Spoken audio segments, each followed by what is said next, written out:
अस्सलाम वालेकुम। प्रोग्राम आज के मेहमान के साथ शौकत कियानी आपकी खिदमत में हाजिर है। नाजरीन, आज हमारे मेहमान हैं सैयद ज़फ़र अली शाह। शाह साहब का एक आम आवाम की तरह रहते हैं और आम लोगों की तरह ज़िंदगी गुजार रहे हैं। हमारी कोशिश होती है उन लोगों को बुलाया जाए जो किसी बड़े ओहदे पर फायज ना हो, जो सिर्फ अपनी तारीफ़ करने के काबिल ना हो। उस किस्म के लोग जो अल्लाह लोग होते हैं, जिनकी कोशिश ये होती है कि वो किसी के लिए कुछ कर सके, भलाई कर सके। तो आज इस सिलसिले में आज हमारे मेहमान ज़फ़र साहब हैं, तो इनसे आज हम पूछेंगे कि रिश्तों का बड़ा फुकदान है, इस पर वो क्या कहते हैं, उन्हीं की ज़ुबानी सुनेंगे। अस्सलाम वालेकुम। वालेकुम सलाम जी। अच्छा शाह साहब, आप हमारे स्टूडियो में तशरीफ़ लाए हैं, आपका बहुत बहुत शुक्रिया। आपसे बात करनी थी कि आजकल रिश्तों का बड़ा फुकदान है, आप इस बारे में क्या कहते हैं? हाँ जनाब, पहले तो आपका भी शुक्रिया कि आपने मुझे इस काबिल समझा और आपने इस प्रोग्राम में शामिल किया। तो भाई आजकल के हालात इस किस्म के हैं कि आजकल किसी इंसान के ऊपर भरोसा करना बहुत मुश्किल हो गया है और अच्छे रिश्ते मिलना खुदा की तरफ से एक अतिया समझता हूँ मैं, क्योंकि हर बंदे ने दो किस्म के लिबास पहने हुए हैं, एक अच्छा और एक बुरा। जी, आपने इनकी बात सुनी? इन्होंने कहा है कि लोगों ने दो किस्म के लिबास पहने हुए हैं। अब इनसे मज़ीद ये पूछेंगे कि वो कौन से लिबास पहने हुए हैं और लोगों के घर में बने हुए घर क्यों टूट जाते हैं और रिश्तेदारों में ये क्यों ऐसी नफ़रतें पैदा हो चुकी हैं, एक दूसरे से झूठ क्यों बोलते हैं, सच क्यों नहीं बोलते, सच क्यों नहीं बताते। ज़फ़र साहब, आप इस बारे में बताएं। आजकल हालात इस किस्म के हो गया, सक्का भाई भाई के साथ दुश्मन है, मतलब कोई किसी पे एतबार कर ही नहीं सकता। अच्छा, कोई अल्लाह की तरफ से कोई हम लोगों के जो अमाल हैं उनकी वजह से ये हम पे अल्लाह ताला की कोई ख़ास रहमत है कि हम एक दूसरे पे भरोसा करना ही नहीं गुजारा करते। ठीक। फिर दूसरा, भाई सक्का आपके साथ नहीं सिंसियर, वो जहाँ उसको दा लगेगा वो दा लगा लेगा। जी जी जी।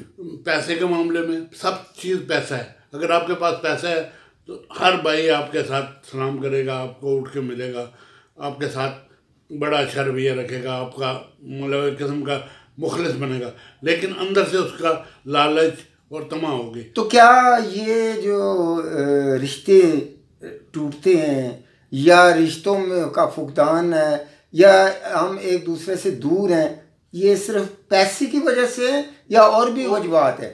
दुनिया में और भी ख्वाहिशात हैं ना। लोग आजकल ये चाहते हैं कि रातों रात अमीर हो जाएं, हमारे पास बैंक बैलेंस हो, हमारे पास गाड़ी भी हो, हमारे पास सारा कुछ हो।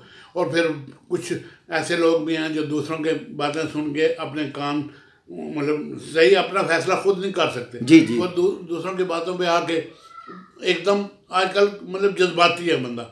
आजकल का जवान या बच्चा, मैं कहता हूँ कि बहुत जल्दी गुस्से में आ जाता है। हम लोग थे ना, हमारे में तम्मल था, हम पहले बात को गहराई तक देखते थे कि आया इस तरह करूँगा तो ये हो जाएगा, इस तरह करूँगा ये हो जाएगा। आजकल के बच्चे जो है ना, वो मीडिया की वजह से कुछ सोशल एक्टिविटी ऐसी हो गई हैं कि जिनकी वजह से वो इतना खुदसर और बेलगाम हो गया कि आप सोच भी नहीं सकते वो एकदम कैसा है। अब मेरे साथ एक मिसाल हुई है, मैंने बच्चे की शादी की है, वो 8 महीने नहीं चली, 8 महीने के बाद उस बच्चे ने, अच्छा बच्चा है, शरीफ सब कुछ, 2 साल उसको आजमाया, 2 साल बाद उसने, मैंने उससे इतना पूछा, मैंने कहा बच्चे का क्या मसला बनाया हुआ है आपने, क्यों मतलब मुझे परेशान कर रहे हो? तो उसने कहा जी अच्छा मैं फैसला देता हूँ। हफ्ते के बाद उसने डिवोर्स भी, कोई बच्ची का कसूर नहीं है। अगर आप बच्ची को देखें तो बच्ची को देख के आप कहेंगे यार इस बच्ची को उसने मतलब किया नहीं, क्योंकि मैंने अपने बच्चों को इस तरह तरबियत दी थी कि ना मैं मोबाइल बच्चियों को देता था जी जी। और ना मैंने दिया है। जी जी। शादी के बाद उसके हस्बैंड डे के दिन मुझे कोई इतराज़ नहीं, लेकिन ठीक है, अपने घर में मैंने ना बच्ची को पैंट पहनने दी हो, जो तंग आजकल वो रिवाज है, तंग बच्चियाँ पहन लेती हैं, पजामे पहनती हैं, ये पजामे नहीं, वो अजीब ही कोई चीज़ जी है, जी जी समझ नहीं आती जी। वो मैंने अपने बच्चियों को नहीं पहनने दी। अभी मेरी पोती पहन रही है, लेकिन वो एक लिमिट तक, जब वो बड़ी हो जाएगी मैं उसको नहीं पहनने दूंगा। मैं अपनी बच्ची जिस दिन शादी होकर दूसरे घर जाती है, उनके हस्बैंड एक छोड़ के 4 मोबाइल ले दें, लेकिन मैं नहीं। हालांकि मोबाइल लेके देना कौन सा मुश्किल है, अच्छा, फिर बच्चियों को शादी की है, मैंने टीवी नहीं लेके दिया। हालांकि टीवी लेना कौन सा मुश्किल है, जब आप फ्रिज सारा कुछ दे सकते हो, तो टीवी देना कोई मुश्किल इसलिए नहीं दिया कि मैंने सुना था एक मौलवी साहब से कि जब तक वो टीवी उनके घर में चलेगा आपको सवाब मिलता रहेगा, इसलिए नहीं दिया। फिर दूसरा भाई किसी भी बात करना ही छोड़ दिया। मैं अब आज तकरीबन मैं 5-6 साल के बाद शौकत साहब से मिल रहा हूँ। मेरी तबीयत इस किस्म की हो गई है कि मैं तन्हाई पसंद हो गया हूँ। इन लोगों को रवैये, लोगों के, हम लोग प्यार करने वाले लोग थे, हमारे दिलों में प्यार और मोहब्बत थी, हम एक दूसरे के साथ मुखलिस थे, एक दूसरे को हम दाग धोखा या फ्रॉड सोचा भी नहीं था हमारा। मेरे ध्यान में ये कभी आ ही नहीं सकता कि मैं शौकत साहब के साथ फ्रॉड करूँ या शौकत साहब मेरे साथ करें, लेकिन आजकल के बच्चों में एतबार ही नहीं।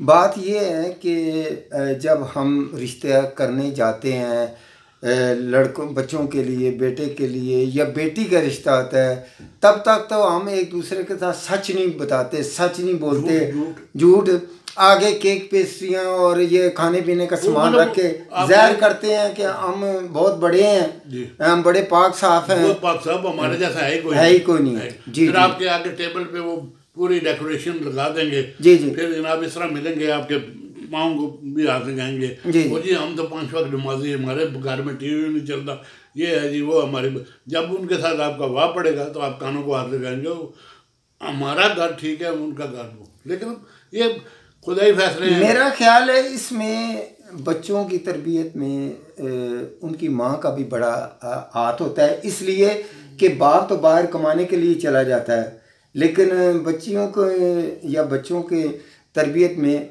माँ बाप का दोनों का बहुत सिलसिला है, बहुत हाथ है। वो तो मेरे भाई आजकल तरबियत वाला तो मसला ही कोई नहीं है ना। माँ अलहदा मोबाइल लेके बैठी होती है, बाप अलहदा बैठा होता है, बच्चे अपने कमरे में अलहदा बैठे होते हैं, जो मर्जियाँ देखते रहें, किसी को एक दूसरे की परवाह ही नहीं है। बच्चा उधर रो रहा है, माँ गेम खेल रही है या वीडियो पे कोई कुकिंग का प्रोग्राम देख रही है। मतलब बाप जो आएगा दफ्तर से आएगा, आके बैठेगा आगे सोफे पे बैठ के मोबाइल के साथ। आप किसी महफिल में चले जाओ, 4 बंदे अपने मोबाइल में लगे होते हैं, 2 बंदे बातें कर रहे होते हैं। जी जी, कोई बंदा किसी के साथ बात करना पसंद ही नहीं करता। ये जब से हमारे यहाँ मोबाइल आया है या ये मीडिया ज़्यादा आ गया है, इस वजह से हो रहा है। देखें पहले वक्तों में कोई वाकया या कोई बात, देखें पहले एक टीवी चैनल था, आपको याद होगा कि रात 8 बजे दुकानें मार्केटें बंद होनी शुरू हो जाती, ड्रामा नशर होता था। तो लोग ठीक है बैठ जाते थे, पूरा घरों में नहीं होता था, लोगों के घर में जाकर जमीन पे बैठ। लेकिन एक दूसरी वजह ये भी है घर टूटने की या ये बुराई की वजह है, ये जो हम जो कुछ मीडिया पे दिखाते हैं, जो कुछ हम करते हैं वही मीडिया पर दिखाया जाता है। अभी आपके सामने जो ये टीवी वाले प्रोग्राम दिखा रहे हैं, तुर्की की फिल्में और वो सारे, वो क्या हमें वो अपना कल्चर बता रहे हैं। पहले ज़माने में पाकिस्तान के ड्रामे नंबर 1 थे। जी जी, जो लोग पाकिस्तान के ड्रामे देखते थे ना, वो मतलब सारे काम छोड़ के ड्रामे देखने के लिए बैठ जाते थे। आपका कहने का मकसद ये है कि हमारे जो टीवी चैनल हैं उनको ऐसे प्रोग्राम देने चाहिए जो पूरी फैमिली बैठ के देख सके। अब वो चीज़ दिखाई जाती है जो बाप बेटी बैठ के नहीं देख सकते, है ना, फॉरेनर की नकल, मतलब अंग्रेज की नकल करते हैं। जी जी जी, पैदा कोई नहीं। अब तुर्की के साथ हमारा क्या मसला है, हमारा अपना एक स्टेटस है, हमारा अपनी सकाफत है, तो उसको क्यों ना मतलब प्रमोट करें। लेकिन नहीं, जहाँ से वो पैसे मिलते हैं वहाँ से वो काम करो। असल में हम लोग मसला ये है कि काम करना चाहते ही नहीं। हम कहते हैं पक्की पकाई रोटी मिल जाए, बैठ के ये नया टॉपिक आपने खोल दिया। आजकल तो लोग मेजॉरिटी जो है वो मुकाम ले लिया, बैंक में अपना बैलेंस करके घर बैठ के आराम से वो सूद आराम खा के गुजारा कर रहे हैं, काम हम कर रहे हैं। इसकी वजह हमारी तबाही में सूद शामिल तो नहीं है? बिल्कुल है, बिल्कुल है। मैं कहता हूँ सूद शामिल है, इस वजह से कि अल्लाह ताला ने कुरान में सूरह सूद में साफ लिखा हुआ था जी जी कि जब तुम सूद खाओगे तुम हम में से नहीं हो। ये सबसे आज तक कोई उलमा, कोई मौलाना, कोई मतलब बड़ा, मैं तो गुनहगार इतना तालीम याफ्ता या इतना मतलब साइंस वाला नहीं हूँ। जो लोग जिनकी ये ड्यूटी है उन्होंने आज तक कभी सूद के मुतल्लिक़ नहीं बात की। सूद गवर्नमेंट खा, हमारी हुकूमत खा रही है, तो हम ये तो देखें जब हम बाहर से कर्जा लेते हैं वो भी उसमें सूद हम दे रहे हैं, सूद खा रहे हैं और सूद दे रहे हैं। सूद खाना लाने जंग है अल्लाह के खिलाफ। जब तक आप इस मुल्क में सूद का निज़ाम ख़त्म नहीं करेंगे आपके हालात ठीक नहीं हो सकते। क्योंकि उस सूरत में ये साफ लिखा हुआ है, जब तुम सूद खाओगे तुम हम में से नहीं हो, तुम्हारी शक्लें बिगड़, तुम्हारे ऊपर कैद नाज़र होगा, और जब तुम्हारे ऊपर हाकम मसलत किए जाएँ वो उसी तरह होंगे, जिस तरह का माहौल होगा उस तरह का होंगे। अब मैं नहीं कहता नवाज शरीफ का कसूर है, वो जरदारी का कसूर है, इमरान का कसूर, ये अल्लाह की तरफ से हमें अजाब लाइए, ये भी टाइटल है, अजाब नहीं है। क्योंकि हज़ूर सल्लल्लाहु अलैहि वसल्लम ने सारी ज़िंदगी अपनी उम्मत के लिए यही कुछ किया, आल को नहीं दिया कुछ, अपनी आल के लिए कुछ नहीं किया, सिर्फ उम्मत के लिए कि मेरी उम्मत को या अल्लाह बख्शना, अपने नवासे तक कुर्बान कर दिया इसलिए, इस वजह से कि मेरी उम्मत को बख्शना। तो आगे उम्मत क्या है, उम्मत जो है किसी को एहसास ही कोई नहीं है, ना कोई नमाज, ना कोई रोज़ा जी, ना कोई हज, ना कोई ज़कात। जो करता है वो अपने फैशन के लिए 4 बंदे इकट्ठे करके उनके सामने नमाज भी पढ़ रहे हैं, वो सब बाद में कुछ भी नहीं। अच्छा, मैंने एक चीज़ देखी है कि आप ने नमाज की बात की, बड़ी अच्छी बात है। आप किसी दफ्तर में चले जाएं तो वो कहेंगे जी साहब नमाज पढ़ रहे हैं, अब 2.5 घंटे वो नमाज पढ़ेंगे, वो धोखा ना, धोखा ना। अच्छा, 2.5 घंटे बाद आप इधर उधर जाके अपना टाइम ज़ाया करके फिर दोबारा जब वापस आएंगे, आप जिस काम के लिए उस दफ्तर में जा रहे हैं वो आगे से पहले तो वहाँ तक पहुँचने ही मिलने नहीं देगा।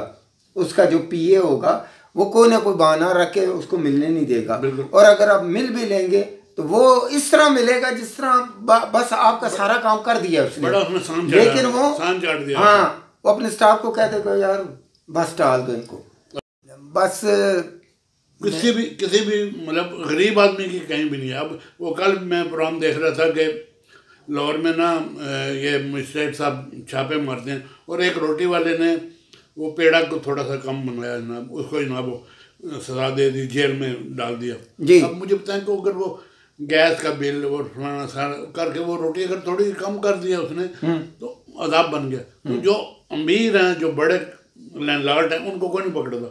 अब सब्जी फरोश जो मोहल्ले में बैठा हुआ है उसको पकड़ लेते हैं कि तुम सब्जी महंगी भेज। देखो ना, असल तो जिम्मेदार वो आड़ती है ना, आड़ती को नहीं छिड़ता। हाँ। क्योंकि वो बड़ा अमीर है ना, बिल्कुल, वो उनके स्टेटस का है, हम लोग स्टेटस के नहीं। हाँ। वो मैं प्रोग्राम देख के ना मैं कल बड़ा दुखी हुआ। मैंने कहा यार गरीब ही मिला हुआ है कि जिसके ऊपर जुल्म कर। आपने ये अपने सियासी लोगों को देखें, टीवी पे बैठ के ये कहते हैं कि जी एक दूसरे के खिलाफ बातें कर रहे होते हैं, लेकिन अंदर खाने में वो एक दूसरे के नाजायज काम भी कर रहे हैं। इकट्ठे बैठ के खाते हैं यार, रात को इकट्ठे बैठ के। अब मेरे पास आते थे ना इलेक्शन के लिए, शायद आपको किसको वोट दे, मैं साफ कहता था मेरा किसी पे एतमाद नहीं। मैं आपको बात एक वाक़या सुनाऊं, मैं थोड़ा सा पुराना है। मैं आ रहा था कराची से, तो वहाँ मैं वेट कर रहा था फ़्लाइट का, तो मेरे पास ही 2 बैठे थे, एक नून लीग का था, एक पीपल्स पार्टी वाला था। अब वो दोनों आपस में क्या बातें कर रहे थे, उनको नहीं पता था मैं कौन बैठा हूँ यहाँ पे। तो इसी तरह वो बातें कर रहे थे कि यार मेरा टीए देखना यार, कल मैं नहीं आऊँगा, मैं असम्बली में नहीं जाऊँगा, मैं इधर नहीं जाऊँगा, मैं उधर नहीं जाऊँगा। इधर ज़ाती बातें कर रहे थे। साथ वो कह रहे थे यार मेरा टीए करवा दो, तुम्हारा वो फलाना अफसर वाकफ़ है उससे मेरे टीए। अब मुझे ये बताएं, इन सब पे एतबार खाएँ, और इनमें खाली वो नहीं है, मौजूदा हुकूमत के लोग भी शामिल हो जाते हैं इसी में कि देखो यार अवाम को किस तरह बेवकूफ़ बना रहे हैं। अंदर खाने एक दूसरे के नाजायज़ काम भी कर देते हैं और अवाम को पागल बनाया। यार क्यों अवाम को पागल बनाया? बिल्कुल, और यही कुछ हो रहा है इसी वजह से। तो अच्छा, अब आप देखें अपने वज़ीर आज़म साहब को, इन्हीं के वज़ीर MP MNA इनको मतलब किस तरह बेवकूफ़ बना देते हैं, कह देते। यही तो वजह ना, मैं इमरान खान को बुरा नहीं करता। इमरान खान वाद अकेला ठीक है, लेकिन उसके साथ कबीना तो वो सारी वो भी पुरानी है। बस वही है ना, यही तो वजह है ना। अब अकेला बंदा क्या करे, अकेला बंदा कुछ।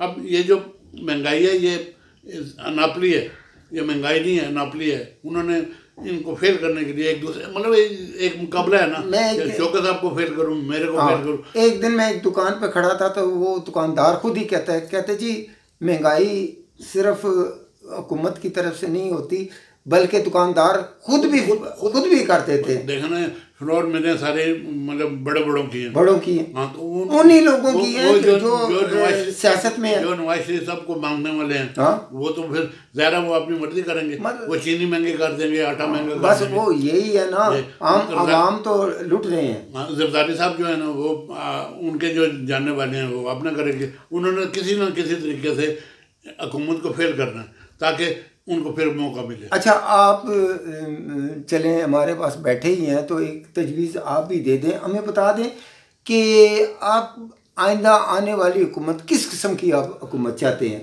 कि मतलब किस किस्म की हुकूमत। अब देखें ना, तजर्बात हो चुके हैं, एक पार्टी के भी, दूसरी पार्टी की भी, तीसरी पार्टी की भी। आप क्या कहते हैं इस बारे में? सर मैं मतलब मेरी जो अपनी ज़ाती सोच है, हाँ जी, कि वो इस तरह की है कि अब जो हालात मौजूदा जा रहे हैं ना, इसमें कोई भी बंदा इस कैटेगरी में या इस मुकाम पे नहीं आ सकता जो आपके इस मामलात को सेटल कर सकते हैं। हाँ, ये है कि अल्लाह पाक की ज़ात को हम पे अपना करम करे तो हमारे जो हालात ठीक हो सकते हैं। वो उम्मीद यही है कि हज़रत मोहम्मद महदी अलैहिस्सलाम का ज़हूर होगा और इंशाल्लाह ये सारे हालात तब सेटल होंगे। उससे पहले कोई माई का लाल ऐसा नहीं है जो इन हालात को सेटल कर। मतलब कहने का आपका ये है कि इनमें से कोई भी ऐसा सियासी लीडर नहीं है जो अवाम के हालात सेट करे। सब लालची, सब पैसे के पुत्र हैं। जिसको दाल लगता है वो पैसा खा। अब देखें ना, मैंने हाईवे पे प्रोग्राम किया है, हाईवे के बारे में। वो कहते जी रोड बन गया है, और वज़ीर आज़म साहब ने उनको पहला इनाम भी दे दिया है, मुराद सईद साहब को, ठीक है, उनको पहला इनाम भी दे दिया अपने वज़ीर को। और वहाँ का हालत देखें जाके, हम तो कहते हैं वज़ीर आज़म साहब आम आदमी बन के बाहर रोड पे आए, उनको असल सूरत हाल पता चले कि लोग कर क्या रहे हैं।